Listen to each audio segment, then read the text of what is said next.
Assalamualaikum warahmatullahi wabarakatuh.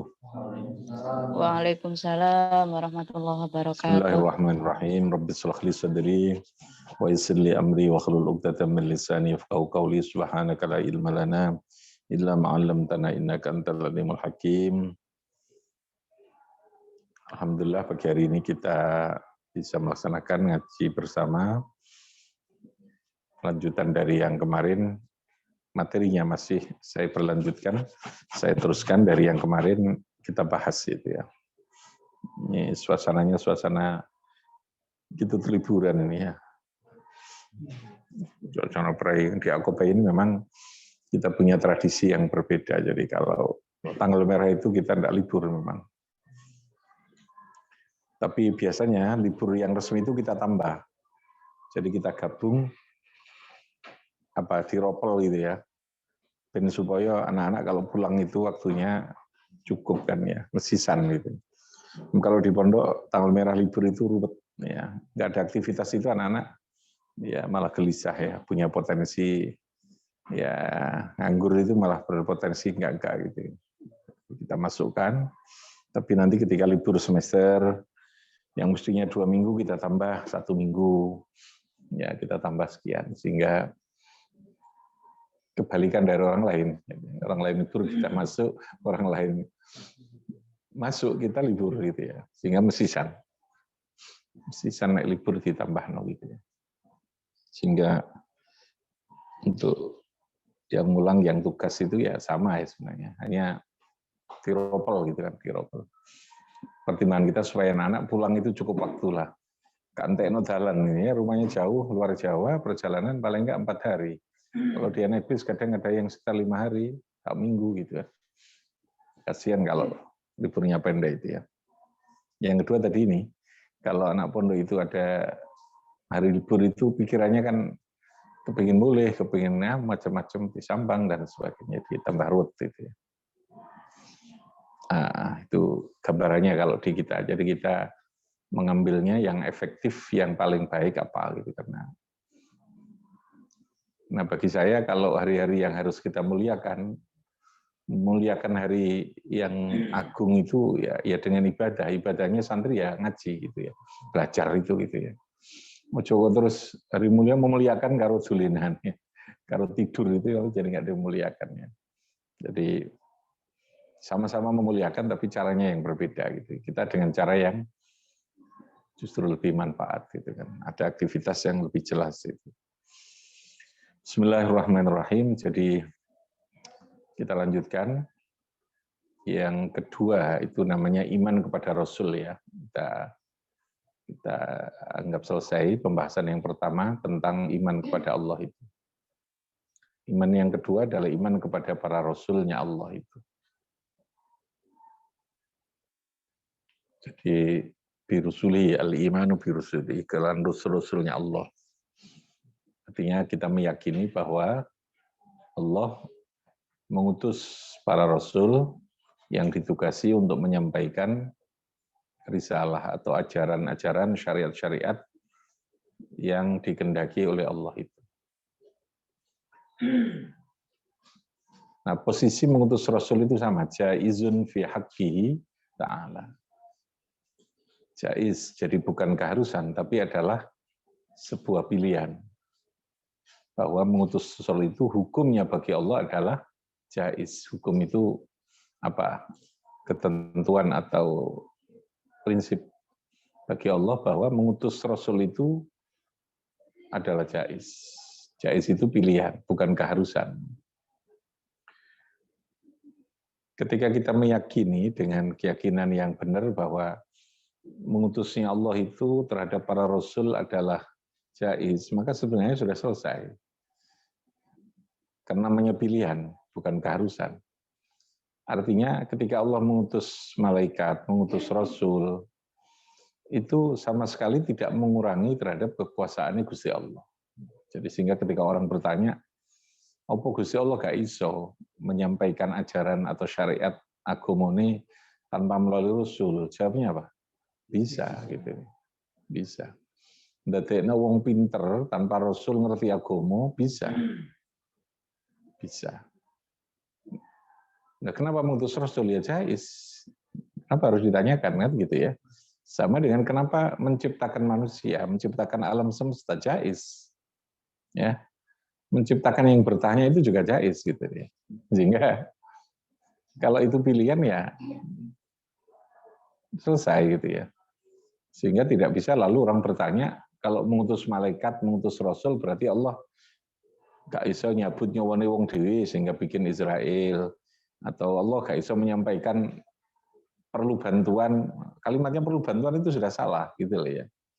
Karena mengutus itu sama sekali tidak punya akibat, tidak punya efek apapun ya, tidak punya dampak apapun terhadap kekuasaan Gusti Allah. Sama dengan saya katakan kemarin, saya mau mengambil ini atau ini saya letakkan di sini, bagi saya itu sama saja. Gitu. Ya, bagi manusia meskipun kita sama sebenarnya tidak sama. Kalau saya bawa gini lebih dekat, saya lebih jelas. Kalau di sini jauh, kan tetap ada dampak kalau kita ini ya. Pilihan tapi sesungguhnya yang bukan juga pilihan gitu loh ya. Ya hakikatnya masih ada keterpaksaan gitu ya. Anda makan, memilih makan apa tidak makan. Pilihan itu memang sepertinya bebas ya, tetapi tetap ada sesuatu yang dipaksakan di sana. Tidak bisa tidak gitu ya. Tapi Gusti Allah itu lebih dari itu, maksudnya tidak seperti itu, mukhalafah tetap ya. Bahwa jaiz pilihan bagi Allah itu betul-betul pilihan yang bersifat absolut. Tidak ada dampak apapun, jadi mengutus Rasul atau tidak mengutus Rasul, bagi Allah itu sama saja. Nah, pertanyaannya kalau lalu Allah memilih Rasul, itu pasti ada hikmahnya. Hikmahnya apa? Nah, itulah yang harus kita pahami gitu ya. Hikmah itu tidak terbatas. Hikmah itu sesuatu yang kita rasakan. Kayak Anda minum jamu, hikmahnya opo, banyak orang macam-macam. Ya, kita makan jeruk hikmahnya opo ya banyak. Tidak sama gitu ya. Bisa jadi tidak sama, masing-masing punya konteks hikmah yang berbeda. Tapi hikmah itu ada gitu. Hikmah itu ada. Nah, mengutus Rasul itu hikmah ya banyak gitu. Karena manusia kalau dijawab, kalau saya menjawab dalam persepsi saya gitu ya, karena manusia ini diciptakan oleh Allah dengan konstruksi yang memang butuh Rasul. Dia tidak bisa, tanpa Rasul itu tidak bisa memahami tentang agama, itu tidak bisa. Akal kita ini ada keterbatasan. Jadi taruhlah, betul manusia diberikan akal, kemampuan untuk memahami sesuatu, tapi akal ini ada keterbatasan. Allah memberikan batas. Sejak diciptakannya memang ada batas-batas kemampuan manusia. Sak jenis wong, apa istilahnya, sak cerdas-cerdas wong ada batas-batas tertentu dalam hal memahami sesuatu dengan akalnya. Dalam berpikir itu ada batas. Ada hal yang tidak bisa dijangkau oleh akal pikiran manusia. Nah, yang tidak bisa dijangkau oleh akal pikiran manusia itu perlu i'lamun minallah. Perlu pembelajaran langsung dari Allah.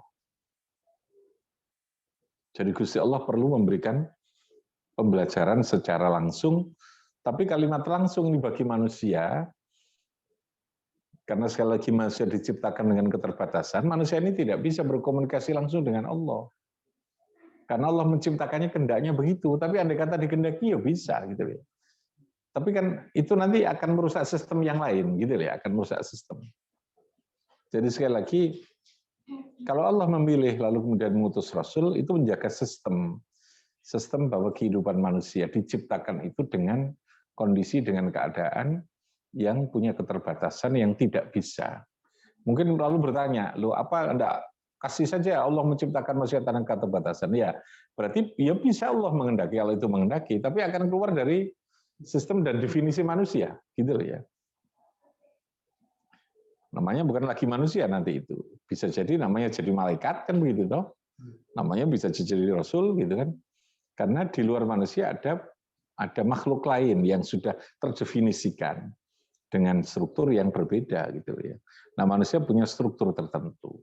Kalau orang lalu memaksakan dengan pikirannya, kenapa manusia tidak diciptakan punya kemampuan memahami sesuatu yang di luar jangkauan akalnya tentang agama?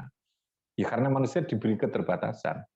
Kok nggak diberi kemampuan ya bisa saja kalau Allah menghendaki, tapi akan keluar dari definisi dia sebagai apa? Manusia, bukan lagi manusia. Contoh, kenapa HP ini kok tidak langsung kemudian tidak bisa bergerak sendiri tanpa kita ambil? ya nanti namanya bukan HP, robot sudah. Definisinya sudah berbeda kan. Kenapa undi-undi itu umpamanya kok dia tidak langsung sekalian di dalamnya itu ada apanya gitu. Kok bunder, kok tidak lonjong. Ya kalau lonjong bukan lagi namanya undi-undi. Jadi ketika kita dalam hidup ini ada batasan, maka taatlah kepada batas itu. Berarti memang itu kemampuannya gitu ya. Jadi sekali lagi wilayahnya yang pertama kita yakini bahwa mengutus Rasul itu apa? Jaizun fi haqqihi ta'ala. Selesai. Ketika dikejar dengan pertanyaan tadi jawabnya seperti itu. Ya sudah, namanya yang berkehendak itu Gusti Allah, sing dikersa itu Gusti Allah, Allah ngeresakno seperti itu ya sudah seperti itu. Kalau sesuatu itu dibuat dengan memaksakan diri di luar batas itu, maka bisa jadi akan keluar dari definisi manusia itu.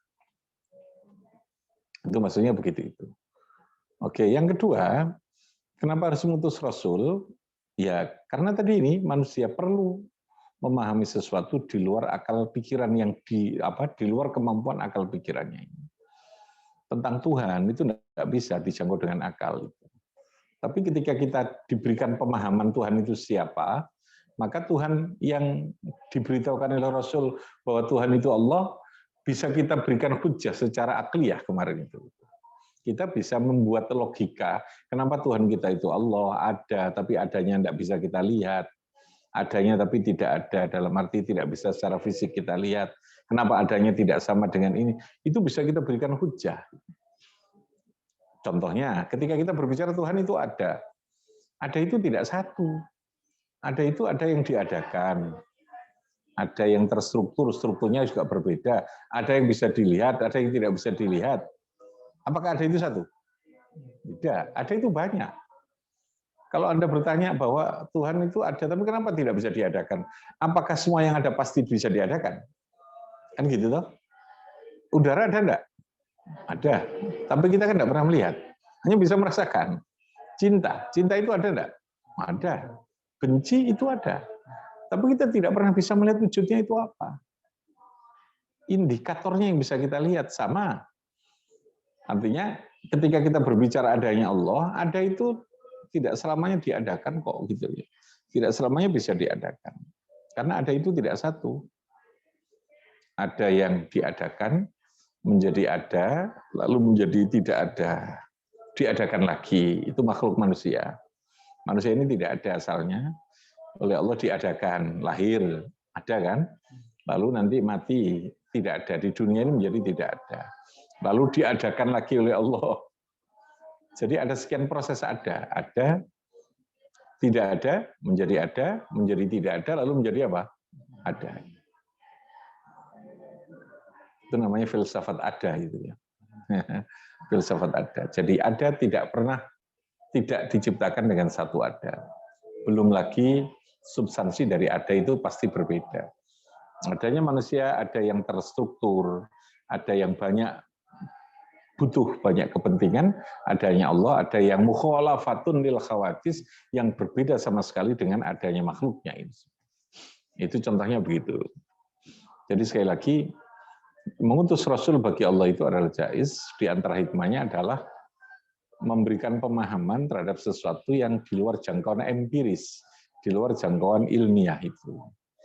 Jadi hidup ini ada wilayah empirik, empirik itu wilayah yang berdasarkan sunnatullah itu kemarin, ya, yang berdasarkan rumus-rumus ilmu pengetahuan. Ada hidup ini ekstra empirik. Ekstra itu berarti di luar batas-batas empiris, di luar batas-batas ilmiah itu. Yang dalam bahasa agama namanya ghairu ma'kulil makna. Ghairu ma'kul, yang tidak bisa diakalkan. Kalau tidak bisa diakalkan, ya berarti tidak bisa dong batas empirik berbicara itu. Di situ perlu ada yang memberitahu, namanya tauqifiyah dalam bahasa agama. Namanya ya'lamun minallah, tauqifi. Tauqifi itu sesuatu yang diajarkan, yang diberitahukan langsung oleh Allah, itu namanya tauqifi. Kita tidak tahu itu kalau nggak ada yang beritahu bahwa nanti ada hari akhir, itu tidak tahu, tidak menjangkau pikiran kita. Kita tidak tahu kalau nanti ada surga kalau nggak ada Rasul. Paham ya? Karena manusia ini sekali lagi batas kemampuannya empirik, ada batas kemampuan yang bersifat ilmiah tadi ini. Yang kita lihat ya yang berlaku dalam kehidupan alam semesta ini sunnatullah itu. Kita tidak pernah tahu ada siratal mustaqim, ada mizan, ada hisab, ya, ada bidadari, itu yang menyenangkan itu ya. Nah, itu untuk bidodoro gitu ya. Itu semua harus tauqifi. Artinya tauqifi itu pemberitahuan. Nah, lalu kemudian baru akal kita ini berusaha untuk memahami itu dengan hujah tadi ini. Dene gak paham, karena itu pemberitaan tugas Allah, paham gak paham, urusannya lalu keimanan tadi itu ya. Urusannya apa? Keimanan itu. Jadi tidak semua yang dimana ketika kita diberitahu, lalu akal kita tidak bisa memahami, lalu kemudian sesuatu itu kita anggap tidak ada atau sesuatu tidak benar. Ya, karena di sana ada iman. Jadi sesuatu yang tidak bisa kita logikakan, maka kita terima dengan iman kita. Yang nggak bisa diterima dengan akal kita, ya kita terima dengan iman. Nah, iman itu ya pasrah tadi ini. Iman itu kata kuncinya kan, wis yakin pasrah saja. Aku percaya. Aku panjen gak harus sampean adoh itu ndi kaya apa, tapi aku yakin nek sampean ini setia. Ya sudah kan? Contohnya begitu ya. Jadi hidup kita pun juga ada sesuatu di luar empiri kita gitu. Nah, itu yang dimaksudkan itu. Makanya sekali lagi perlu Rasul. Rasul adalah memberitahukan segala hal yang tidak diketahui oleh manusia, yang belum diketahui oleh manusia, atau yang tidak mungkin diketahui oleh akal manusia. Yang diperlukan untuk memandu itu. Maka Rasul itu adalah rahmat Allah, salah satu kasih sayang Allah kepada manusia, supaya kehidupan ini menjadi sempurna.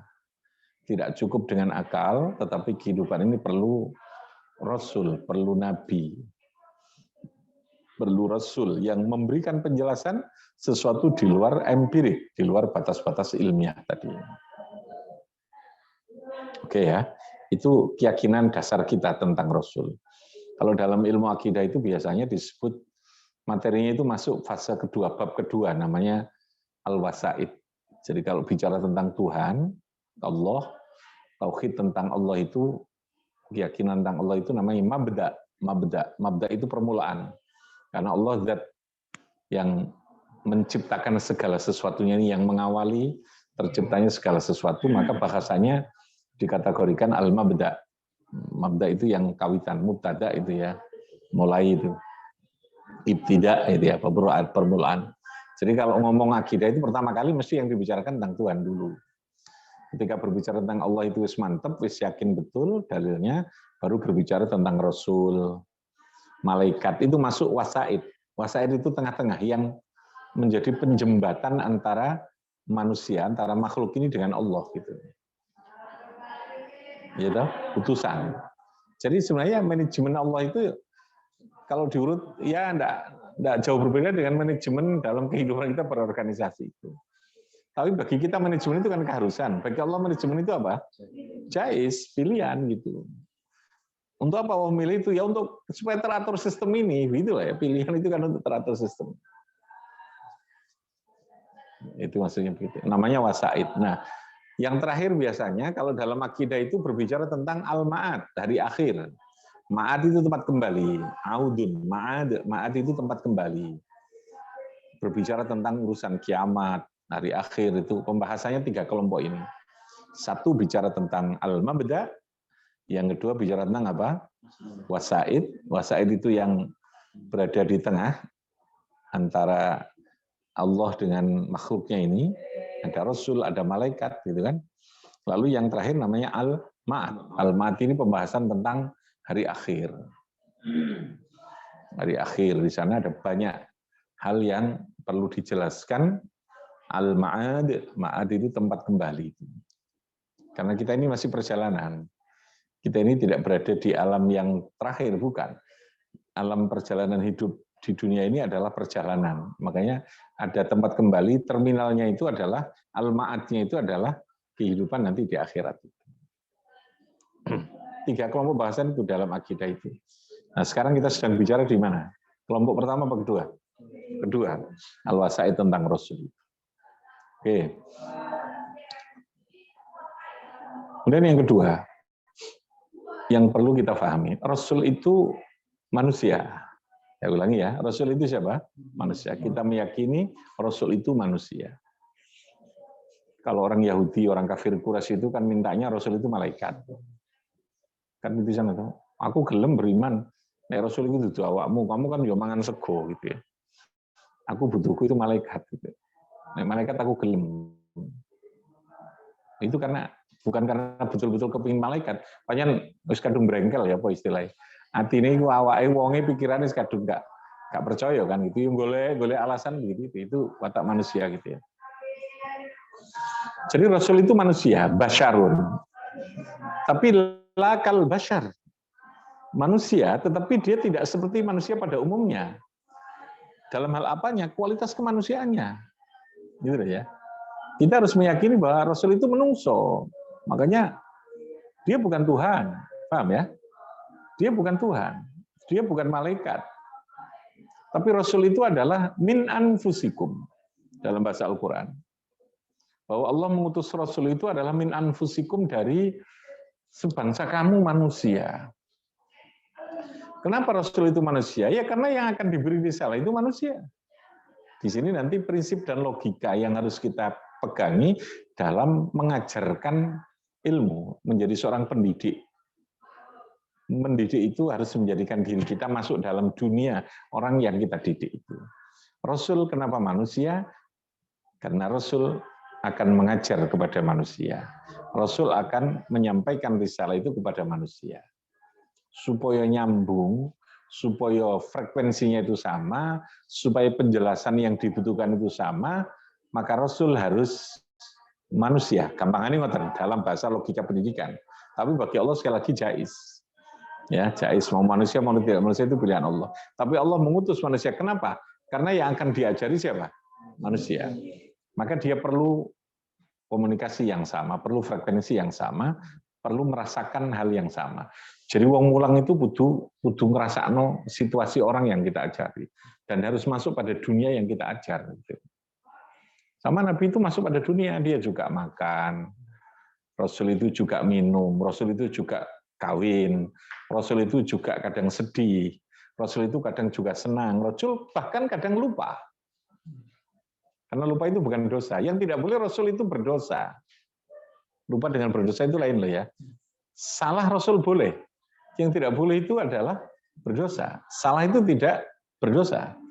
2 kali 2, nek murid menjawab 5, apa terus kamu berdosa? Kamu masuk neraka nanti kalau salah. Begitu kan enggak tahu. Salah itu bukan enggak mesti dosa gitu loh. Kalau salah dalam pengertian agama yang menyalahi syariat, baru itu namanya berdosa. Rasul salah itu boleh kok, keliru itu boleh, keliru atau salah itu boleh.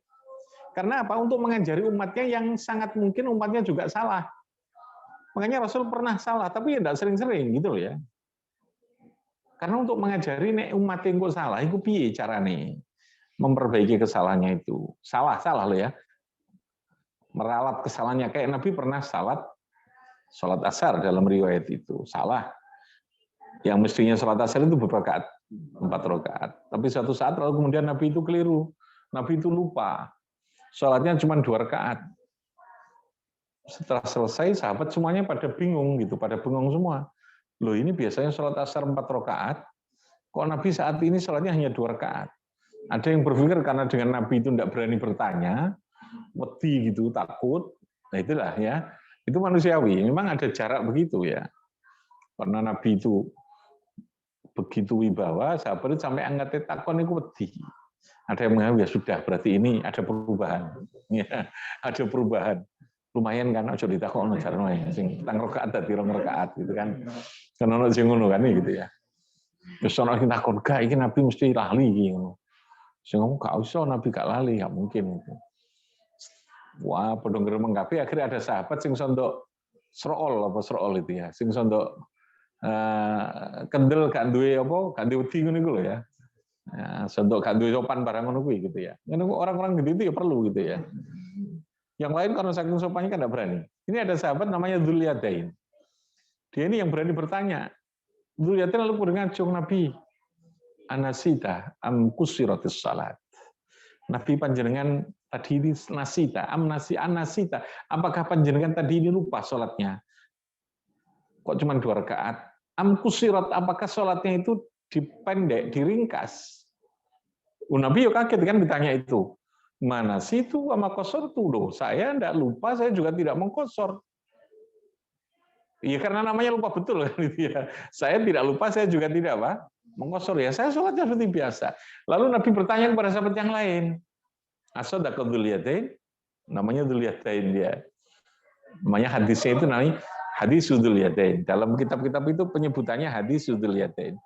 Itu hadis yang dikenal dalam dunia kajian agama itu, dalam kajian pesantren namanya hadis dzulyatain. Kitab kuning itu kalau menyebut hadis dzulyatain pasti hadis lupa tadi ini. Nabi bertanya kepada sahabat yang lain, apakah benar yang disampaikan dzulyatain? Baru sahabat yang lain baru menjawab, inggih Nabi. Leres panjenengan salatnya cuma 2 rakaat. Langsung Nabi kemudian berdiri menambah 2 rakaat. Itu kan? Artinya apa? Nabi mengajarkan, nek awakmu, umatku salah atau lali sholatnya koyo ngono, carane bener koyo ngene iki lho. Andai kata Nabi tidak pernah salah, dari mana kita belajar? Adanya kesalahan, wong umat sering lali. Umat iki sering lali nek sholatnya ngelamun. Yang ngelamun ini pasti ya. Sholatnya ngelambiar itu biasa. Lali kadang rakaat dari 3 rakaat, terus 3 rakaat bingung, iki mau telu apa papat kan begitu ya. Itu kan perlu ada contoh. Jadi Nabi lupa pun itu menjadi sumber hukum. Coba bayangkan kalau malaikat yang tidak pernah lupa gitu ya. Kalau Rasul itu seorang malaikat gak tahu lali, terus kamu cari referensi dari mana? Cari sumber dari mana untuk menentukan hukum terkait dengan gimana orang ketika sholat itu lupa? Ada. Jadi sekali lagi harus manusia, karena yang diajari itu manusia. Manusia dia punya lupa, dia punya senang, punya benci, punya susah, dia ngantuk juga tidur. Makanya Nabi pun juga marah ketika Nabi itu ada sahabat yang sholatnya itu terlalu panjang imam sholat itu. Kan itu tidak manusia banget gitu ya. Makanya saya katakan kita ini di Aqobah ini harus anak banget. Jangan mengukur anak dengan kita yang ngajarin. Makanya ngajar yang baik itu, jadilah Anda seperti anak yang kamu ajar itu. Jadi arek maneh gitu. Suami yang baik ketika di rumah adalah suami yang jadi anak lagi. Jadi anak kecil, bukan jadi guru, bukan jadi dosen, bukan jadi direktur, bukan jadi pejabat gitu loh ya. Nek oma kok jadi pejabat ya. Bingung nanti protokolnya bojone itu nanti makan siap komandan gitu ya. Minta kopi apa-apa gitu, siap komandan, kakek siap nanti ya. Apalagi jadi jenderal, bingung gitu nanti. Di rumah jadi anak kecil. Paham ya? Karena di situ semuanya akan terbuka, gitu ya. Jadi anak kecil, tidak ada gengsi, tidak ada ketertutupan, tidak ada sesuatu yang kita ini. Kan begitu. Ayyakuna fi ahlihi shaghiran. Konsepnya Muzali kan begitu. Anda kalau di rumah, laki-laki yang cerdas itu kalau pulang di rumah jadi anak kecil lagi. Jadi anak kecil bukan berarti ya lalu kemudian petak umpet terus karo bojone ya ora lah gitu ya. Jalui duit aku kan anak cilik gitu, ganti duit gak apa-apa ya gak oleh ya. Tapi wa in kana su'ila ma indahu kana rajulan kamilan, maksudnya begitu. Nek dijalui blonjo ya kudu tanggung jawab. Jalui blonjo cek aku anak cilik kancamu arek cilik ya. Mangan opo terusannya. Jadi ngajar yang baik itu kata kuncinya anak, masuklah Anda kepada anak, dan anak Anda kan berbeda-beda. Itu ya. Ono arek sing cerdas, ya Anda harus membangun kecerdasan itu. Anak cerdas kamu ajari dengan style anak yang tidak cerdas ya dia malas gitu ya. Anak yang tidak cerdas yang pikirannya lambat kamu ajari dengan speed kecepatan anak yang cepat ya pondal ya tolak karpe dhewe ngono ya. Jadi kadang-kadang kita menjadi tidak cerdas di depan anak yang tidak cerdas. Katakan seperti orang bodoh ketika di depan anak yang bodoh. Jangan Anda maksa diri jadi orang pintar terus. Makanya S2, S3 suruh ngajar di SD tidak bisa. Karena menurunkan kapasitas ini susah gitu ya. Anda suruh ngajar di Langgar yang alif bakta itu tidak akan bisa. Tidak telaten. Tidak ilmiah itu kan. Membodohkan diri itu loh. Menjadikan diri kita bodoh dengan alif fathah A, ba fathah ba itu kita sudah susah. Makanya kudu ono wong sing gak patek pinter yang dia mengajari sing gak pinter-pinter ngono kuwi. Ono manfaate kabeh. Yang mengulang di Langgar itu pasti tidak sarjana. Yang sarjana pasti gengsi sudah. Akhirnya kontang lantung malah gak ngajar gak apa gitu kan ya. Jadi ini malah. Makanya orang kalau fleksibel itu enak. Anda bisa menurunkan diri jatuh pada posisi apa? Nabi juga begitu. Nabi itu ngeladeni wong sing kaya iso ya guyon terkadang itu. Nah, itu Rasul makanya kenapa manusia? Karena dia yang diajari manusia. Dia harus masuk pada kondisi kemanusiaan yang utuh gitu. Makanya Nabi itu adalah manusia yang paling manusia itu Nabi itu. Dia bisa memahami kepada siapapun. Kita ini kan terkadang buat batas. Ya, manusia yang kayak apa yang kita bisa bicara. Gitu. Sehingga kita belum manusia yang utuh. Gitu. Kalau manusia yang itu dia bisa bicara kepada siapapun, dia bisa berkomunikasi, dia bisa berkasih sayang kepada siapapun tanpa sebuah batas. Nah, makanya ketika ditanya, kenapa Rasul itu dari manusia? Ya karena yang diajari manusia. Nah kalau kita tarik dalam konsep pendidikan, mendidik itu harus dengan frekuensi yang sama. Harus menjadi anak banget. Masuk kan ini ya? Ini analisa pendidikan dalam konsep akidah ini ya. Ya, yang Aqobah 1, Aqobah 4 ini. Sehingga kita di Aqobah ini muncul tadi ini konsep sekolah, pondok, sekolah atau pondok yang anak banget. Pondok yang anak banget, sekolah yang anak banget. Artinya kita menyesuaikan pada anak. Semua anak itu istimewa, semua anak itu bintang. Semua anak bisa jadi juara, minimal pada bidangnya masing-masing. Kan gitu tuh. Juara yang tekno sego itu kan ada yang gitu ya. Kan penting juga gitu. Jadi sekali lagi, kenapa harus Rasul itu manusia? Karena makanya Nabi katakan, in ana ma ana illa basyarun mislukum. Ma ana itu ora ono sapa ingsun illa basyarun, kecuali basyar. Saya ini manusia. Makanya Nabi ketika perang pun juga pernah kalah kan? Orang lalu ketika berpikir mungkin oh Nabi kok kalah. Jadi ini kan begitu. Orang yang munafik kan begitu. Masa katanya Nabi kok bisa kalah dalam peperangan? Ya, karena Nabi ini akan beri contoh. Tapi kalau Nabi sampai meninggal, mungkin Allah tidak sampai meskipun itu boleh ya, akan dilindungi oleh Allah itu, gitu ya. Makanya ketika seorang daksur, ya toh, yang akan membunuh Nabi yang sudah di depannya, itu Allah ingin menunjukkan. Kalau saya melindungi Nabi yang sudah tinggal membunuh saja, saya akan lindungi dia. Tapi itu tidak saya lakukan. Nabi juga harus berdarah-darah. Karena umatnya nanti juga harus bertarung berdarah-darah. Tidak semuanya umatnya jadi pemenang. Terkadang dia harus kalah. Paham ya? Makanya ketika kalah, kita jangan cengeng. Hidup terkadang juga kalah. Kadang juga berdarah. Nabi pun berdarah-darah. Nabi pun juga menang. Nabi juga menjadi seorang panglima yang gagah yang menang. Ya nek kalah terus ya kena menang lah gitu ya. Kok berdarah-darah terus itu ya, nolong sonemen gitu ya. Ya sekali tempo berdarah, sekali tempo. Jadi sekali lagi karena Nabi harus mengajarkan untuk seluruh umat manusia, yang umat manusia itu berbeda-beda dalam semua aspeknya, gitu loh ya. Yang itu perlu contoh dan perlu master, ya, perlu master, perlu model, sehingga semuanya bisa bercermin kepada Nabi. Kalau Anda dalam hidup ini mengalami kekalahan, maka contohlah Nabi juga pernah kalah. Kalau Anda mengalami kemenangan, contohlah Nabi juga pernah menang. Kalau Anda pernah salah, Nabi pun juga pernah salah. Tapi kalau Anda maksiat, jangan bilang pada Nabi, Nabi pernah maksiat. Itu betul-betul potonganmu dewi gitu ya. Nabi itu karena maksum.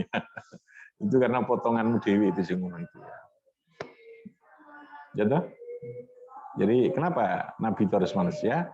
Karena sekali lagi yang akan diberi contoh itu adalah manusia.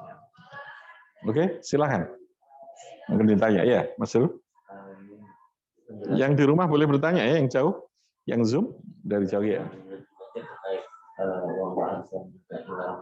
Jadi saya itu kan juga sebenarnya Rasul itu kan rahmat. Rahmat dalam bentuk apa gitu. Kadang bingung juga antara rahmat dengan berkah gitu kan. Dengan apa? Rahmat dengan berkah. Ya. Berkah dengan rahmat itu sebenarnya apa sih maksudnya? Iya. Ya. Jadi rahmat dengan berkah itu bisa jadi saling melengkapi ya. Ada persoalan perluasan, persoalan ya bentuk gitu ya.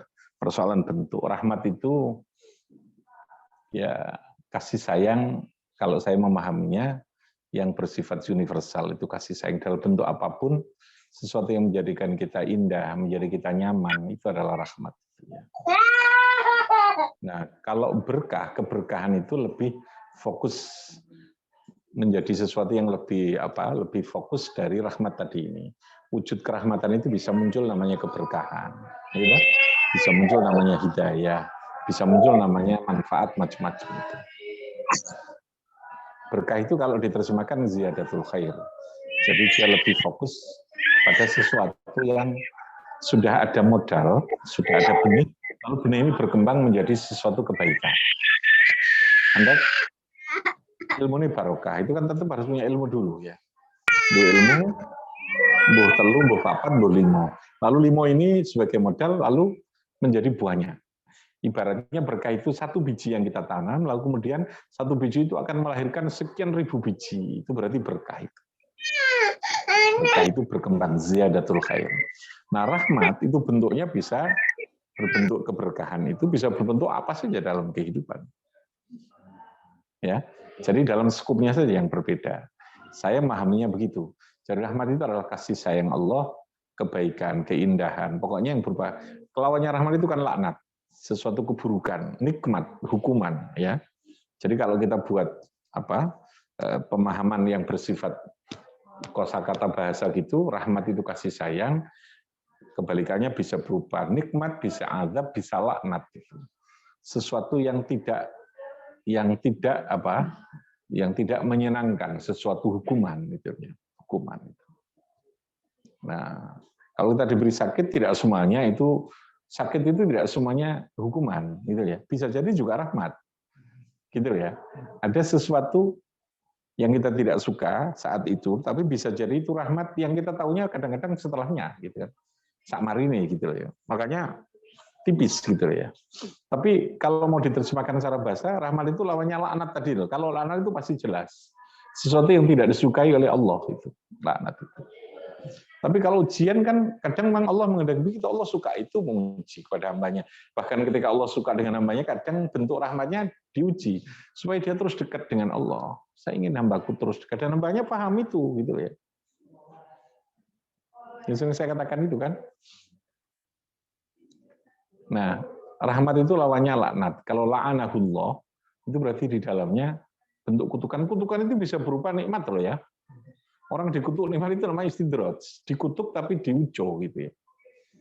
Akhirnya nyungsep.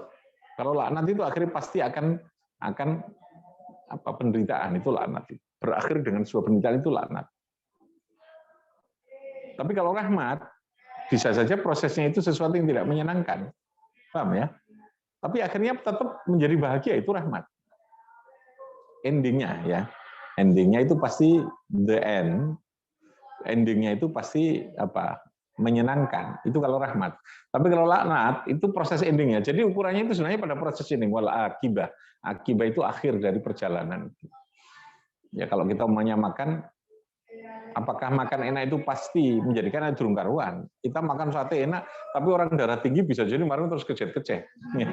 Nggak tahu. Berarti tadi itu bukan rahmat, tadi itu kutukan enggak jadi. Kalau kita melihat ini kan gitu. Paham ya? Jadi rahmat itu tidak mesti berupa sesuatu yang menyenangkan. Tetapi rahmat itu pasti berakibat kebaikan, gitu ya. Laknat itu tidak mesti dia berupa sesuatu keburukan. Kadang dia itu kebaikan. Artinya sesuatu yang sesaat menyenangkan, gitu ya. Wong kayak duit diujo itu seneng kayak jabatan itu, tiba-tiba terus akhirnya ditangkap KPK. Ya, masuk di sana, baru dia tahu, wah ternyata jabatan saya itu kutukan dari Allah ini. Kan begitu toh?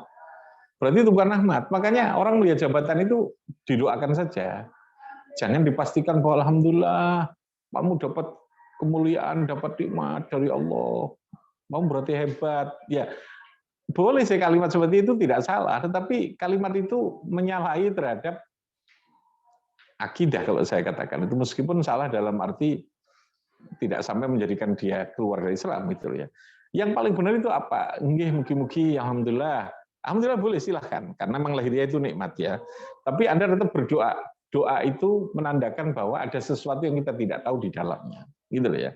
Muga-muga jabatan jenengan dadi rahmat, ojo dadi kutukan. Ojo dadi sesuatu ya, tapi nggak usah diteruskan kutukannya. Muga-muga dadi kebaikan. Kamu langsung dipecat gitu kan. Soalnya dia lagi ngerasa kuasa kan gitu ya. Tapi sekali lagi jangan itu tadi kayak kemarin kasusnya orang tua yang kehilangan kuda itu kan. Ternyata kuda ketika hilang orang semua bilang kamu dapat kutukan. Ternyata kudanya membawa pulang temannya yang begitu banyak. Semua orang lalu meralat. Ternyata betul kamu bukan kutukan, itu adalah rahmat. Oh, kata siapa ini rahmat? Saya juga tidak tahu ini rahmat apa kutukan. Gitu. Terus sampai udah ada habisnya kan kalau diteruskan.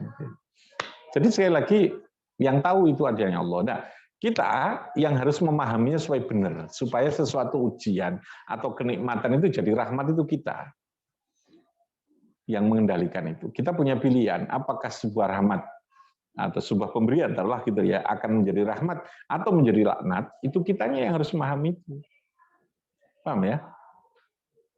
Kita punya pondok seperti begini, saya bisa bikin pondok. Saya tentu harus bersyukur bahwa Allah memberikan kemudahan saya. Tapi saya tetap hati-hati apakah ini istidraj dalam bahasa agama. Istidraj itu yang menjadikan orang dapat laknat tadi ini. Apakah ini sebuah Allah melulu kepada kita yang akhirnya akan menjadi sesuatu yang buruk, ataukah ini betul-betul rahmat? Makanya kudu hati-hati terus. Gitu. Orang dapat jabatan juga harus demikian. Dia harus posisi dalam khauf dan roja ini. Satu tetap berharap, ya, tetap memohon kepada Allah bahwa ini kita syukuri tetap, tapi syukur dalam konteks bahwa kita menjaga ini untuk tetap jadi rahmat. Jangan sampai pemberian ini menjadi apa? Menjadi laknat tadi. Nah itu yang dimaksudkan. Nah Rasul rahmatan lil alamin itu adalah dalam konteks membangun terhadap kehidupan besar. Jadi kalau orang Islam lalu miskin, bukan berarti kita menuduh Nabi berarti menjadikan, nyatanya katanya Nabi rahmat, dan ini orang sudah Islam kok jadi melarat. Melarat itu belum tentu menjadi kutukan. Melarat bisa jadi bagi dia adalah rahmat. Kalau dia memahami dengan pemahaman yang benar tentang adanya kemiskinan yang dia terima, kemelaratan yang dia adain. Paham ya? Makanya agama itu kan tidak bisa-bisan. Miskin juga kadang dipuji, tapi miskin juga kadang dicela. Gitu loh ya. Kaya juga tidak dicela terus, tapi juga kadang dipuji. Paham ya? Jangan ekstrim. Karena kita tidak tahu di tengah kekayaan itu apakah di sana ada rahmat, apakah ada laknat. Di tengah kemiskinan apakah di situ ada rahmat, ada apa ada laknat. Jadi tidak bisa indikator rahmat itu kepada sesuatu yang bersifat lahiriah itu. Paham ya? Namanya tidak bisa. Yang ada adalah kita menjaga terus bahwa kenikmatan itu menjadi rahmat. Paham ya? Ya Isa jangan rahmat dengan kesedihan lah, gitu kan? Ya. Makanya masuk surga itu Isa masuk surga yang enak saja lah, dengan syukur. Masuk surga dengan syukur. Jangan masuk surga dengan sabar. Ada dua jalur ya. Kalau masuk dengan syukur itu berarti hidupnya penuh keindahan secara, dan tapi tetap dia rahmat tadi. Gitu ya.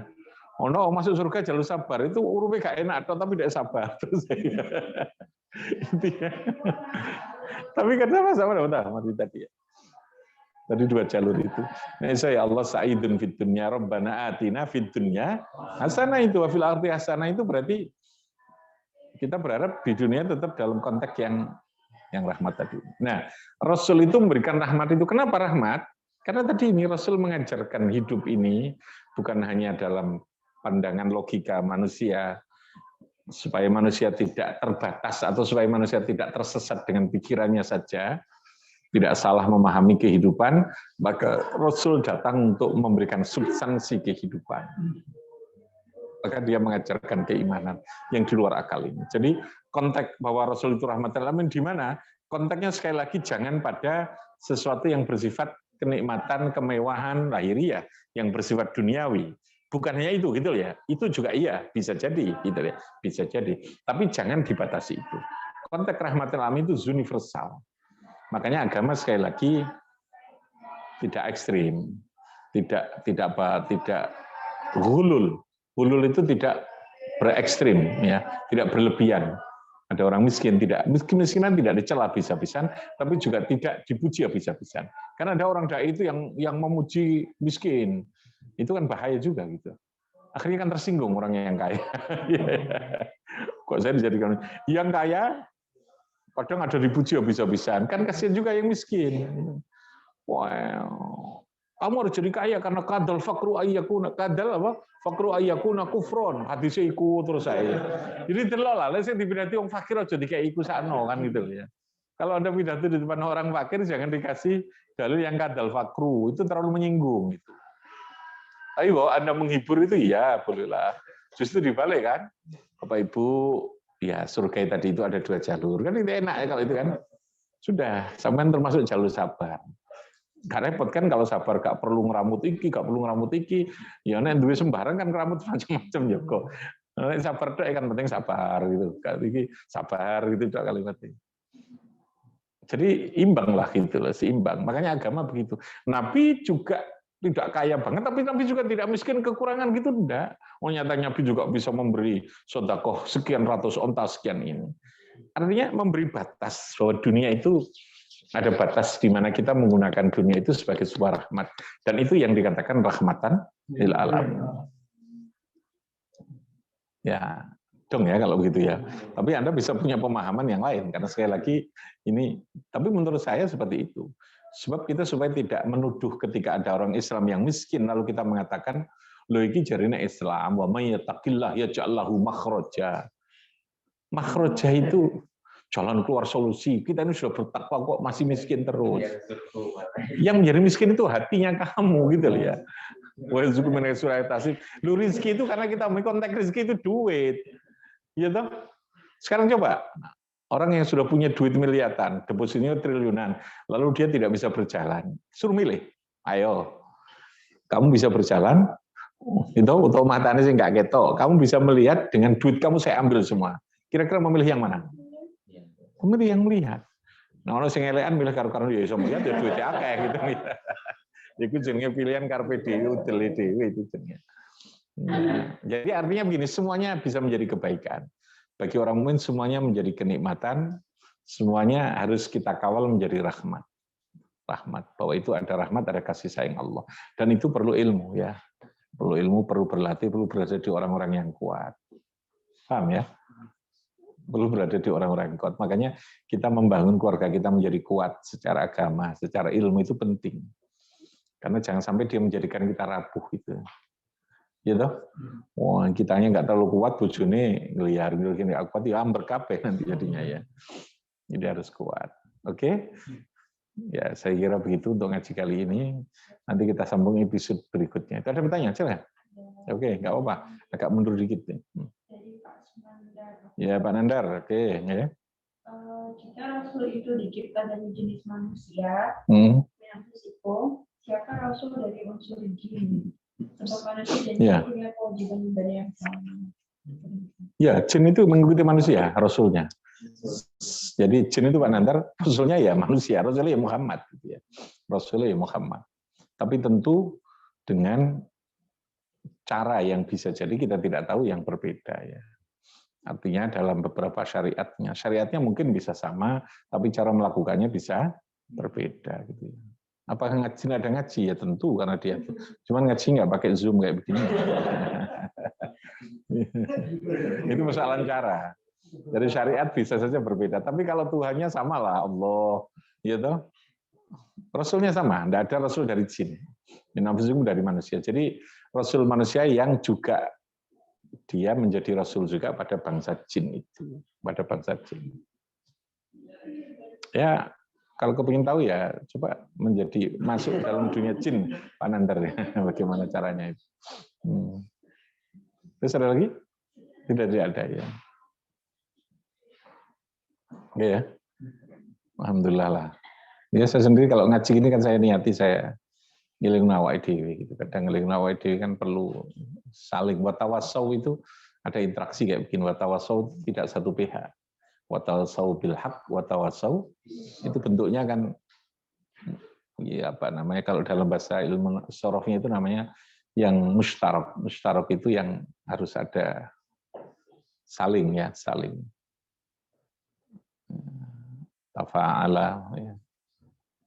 Fa'ala itu yang namanya mustarak wazannya itu untuk bersama-sama. Watawasau bil haq, kebenaran itu harus terus didiskusikan, harus terus dikomunikasikan. Bilhaq wa tawassaw bis sabr. Kesabaran juga begitu, tidak bisa kita tegar dengan diri kita sendiri, perlu ada yang menguatkan gitu ya. Di sana perlu ada lingkungan yang terus menjadikan kita optimis, menjadikan kita menjadi tegar dan kuat. Oke, saya kira begitu. Bifanfa'na bi barakatihim bi hurmatihim wa amitana fi tariqatihim wa mu'afatihim min al-fitani bi barakatihim wa dinal husna bi hurmatihim wa amitna fi tariqatihim Assalamualaikum warahmatullahi wabarakatuh. Waalaikumsalam warahmatullahi wabarakatuh. Warahmatullahi wabarakatuh. Kayaknya saya suruh bikin rangkuman nih. Nanti kan direkam ya. Masing-masing bikin semacam apa? Resume yang bisa